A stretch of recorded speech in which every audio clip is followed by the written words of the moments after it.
This is it's an excerpt from, the book is in 2 acts. Henry Rollins talks about Tom's life as being before Kathleen and after Kathleen. Some of you will know the role that Kathleen Brennan, his wife, has played in Tom's work and career. This is from Act 1, Chapter 6, a chapter called Real Romantic Dreamers Stuck in the Wrong Time Zone. And it's the summer of 1977. And Waits is hanging out at the famous Troubadour Club on Santa Monica Boulevard in Los Angeles. And he's killing time with Chucky Weiss and other cronies. And one night he meets a new kid in town, and a wild romance ensues. It was Chucky Weiss, the subject of Rickie Lee Jones's most famous song, who first alerted Tom Waits to an aspiring 23-year-old singer-songwriter. She was a wild child, a free spirit with boho baggage and a way with language that made people think of, well, Tom Waits. Born in 1954 in Chicago, Rickie was a renegade from a rootless vaudeville family that moved around the country. At 14, she ran off to a rock festival in California, freaking out on acid as she beheld Jethro Tull's flute-toting frontman Ian Anderson. By 1975, Rickie was living in the old beatnik neighborhood of Venice, waitressing and playing the local coffee house Suzanne's. Though Jones was so broke she sometimes slept under the Hollywood sign, her songs made people's ears prick up. One night in the summer of 1977, Chucky Weiss was washing dishes in the kitchen of the Troubadour, when through the doors he heard the sound of a girl singer.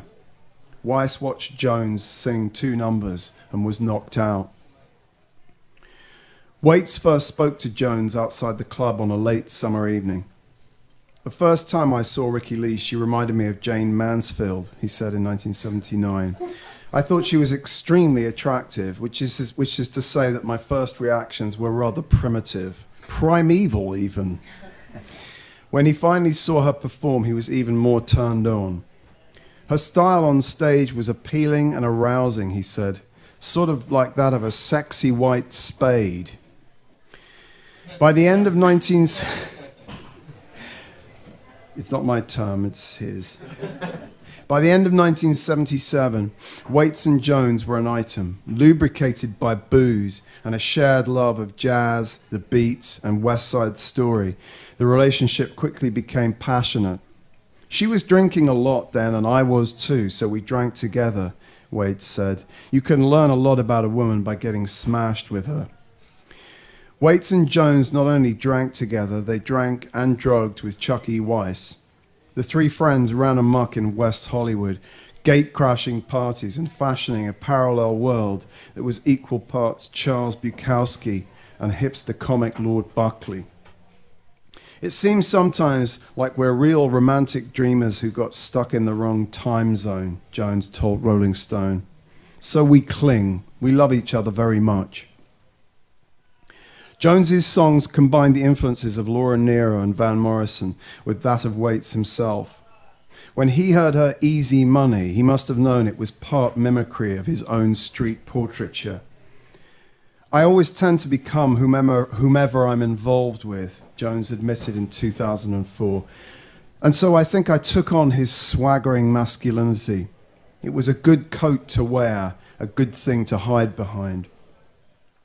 Jones, Weiss, and Waits spent the Christmas of 1977 in LA. A new song Waits was working on, Red Shoes by the Drugstore, hinted at their Yuletide capers. Jones was surely the little blue jay in a red dress that he sang about in the song. The ski room that Santa Claus is drunk in was a bar at 5851 Sunset Boulevard that Waits, Weiss, and Jones regularly frequented. The trio turned up to attend a party thrown by Waits' manager, Herb Cohen's brother, Mutt. Making a beeline for the refreshments, Jones grabbed an avocado pear, sat down in a chair, and inserted it between her legs. Cohen's industry friends were appalled. Tom was embarrassed, but he got a great kick out of it, Weiss claimed. Nobody would talk to us after that, so we spent the evening going up to people with a cocktail dip hidden in our palms and shaking hands with them. To Weiss, as absurd as it may sound, the trio's mindset was kind of like us against the Suits.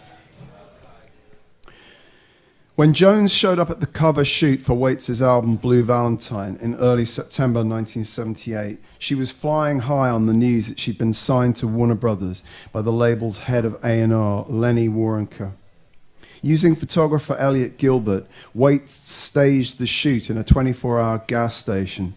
Jones vamped it up in a red jacket, Waits pinning her against the bonnet of his customized 1964 Thunderbird, with Chuck E. Weiss hovering in the background. Yet, for all that he liked to portray the relationship as an outlaw romance, Waits was himself slightly intimidated by Jones. "I love her madly in my own way, but she scares me to death," he said. "She's much older than I am in terms of street wisdom. Sometimes she seems as ancient as dirt, and yet other times she's so like a little girl." Jones's recklessness masked a deep insecurity. She said of herself in 1984, "I think she was a lot more special than I ever knew because I didn't think she was very pretty or smart. She was real scared of everybody and everything." Waits, Rickie felt, had a confidence that she would always lack. He was always, I thought, and maybe this is because I was in love with him, much more charming than me. And he seemed to really be able to make friends with big wheels and do it gracefully on their level. For Lenny Waronker, the obvious choice as Jones's first single was Chuck E.'s In Love, a song inspired by a phone call that Waits had received as he and Jones slobbed around one night in his bungalow at the Tropicana Motel. It was Weiss phoning from Denver to say he'd been smitten by a distant cousin. When Waits uttered the immortal line, Jones seized on it. By May, after an appearance on Saturday Night Live, Chuck E.'s In Love was in the charts.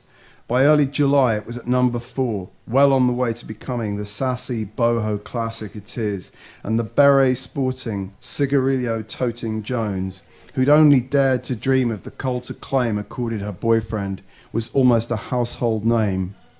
Success changed everything. The truth was that Jones was being subtly undermined by Waits. "I started feeling more insecure as my career began," she said.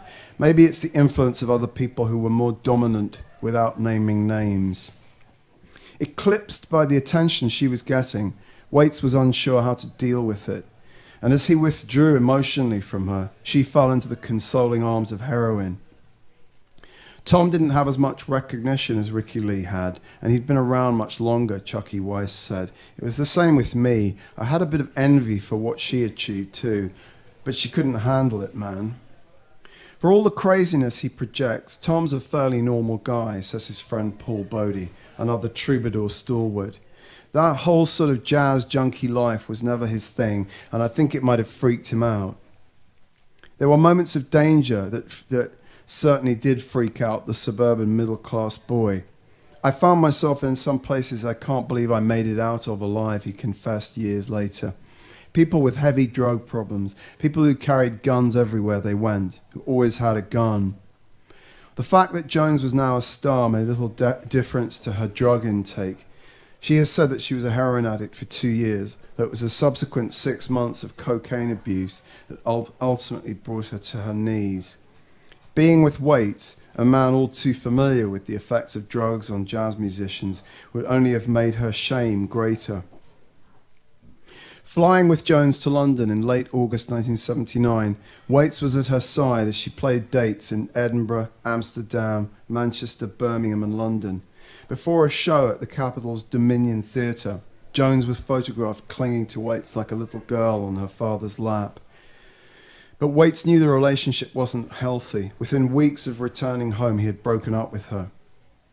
It wasn't only drugs that made Waits pull back. Jones's underlying dependency was not what Waits needed in a woman. And years later, she came to understand that. "I think Tom had his feet on the ground much more than me," she said. "He was making himself up, but he didn't have so much trouble in his background as I did." The loss of Waits devastated Jones, who holed up with her habit in a suite at the swanky Chateau Marmont on Sunset and began a 6-month slide into cocaine psychosis. Gradually, she pulled herself together, pouring her pain into one of pop's great breakup albums, Pirates. That 1981 album was a testament to overpowering grief, perfectly described by Rolling Stone's Stephen Holden as explosively passionate and exhilaratingly eccentric. In the song A Lucky Guy, Jones foolishly tells Waits she loves him, her girlish soprano only underscoring the sense of unrequited adoration. Living It Up told the tale of the Waits, Weiss, Jones triad, casting them as Louis, Eddie, and Zero. Ultimately, Waits' breakup with Jones was symptomatic of a more general desire for change. He was tired of playing Tom Waits for people who couldn't see the true depths of his music, who wanted jokes from a performing seal. By the end of October 1979, he was, in his own words, poised on the threshold of some new sort of direction. Within a year, he was married to Kathleen Brennan and plotting a wholesale reinvention of his musical persona.